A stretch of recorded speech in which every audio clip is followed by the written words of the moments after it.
کراچی کی مقامی عدالت میں متعدد بچوں کے ساتھ زیادتی کے مقدمات پر کورنگی صنعتی ایریا تھانے میں درج مقدمے میں متاثرہ بچے نے بیان ریکارڈ کروا دیا۔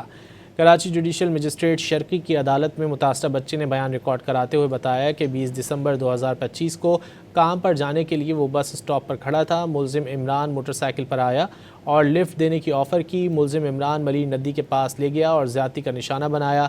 عدالت نے ملزم کو 24 جنوری کو شناخت پریڈ کے بعد عدالتی ریمانڈ پر جیل بھیج دیا تھا۔ کراچی کی مقامی عدالت میں متعدد بچوں کے ساتھ زیادتی کے مقدمات پر کورنگی صنعتی ایریا تھانے میں درج مقدمے میں متاثرہ بچے نے بیان ریکارڈ کروا دیا۔ کراچی جوڈیشل مجسٹریٹ شرقی کی عدالت میں متاثرہ بچے نے بیان ریکارڈ کراتے ہوئے بتایا کہ 20 دسمبر 2025 کو کام پر جانے کے لیے وہ بس اسٹاپ پر کھڑا تھا۔ ملزم عمران موٹر سائیکل پر آیا اور لفٹ دینے کی آفر کی۔ ملزم عمران ملین ندی کے پاس لے گیا اور زیادتی کا نشانہ بنایا۔ عدالت نے ملزم کو 24 جنوری کو شناخت پریڈ کے بعد عدالتی ریمانڈ پر جیل بھیج دیا تھا۔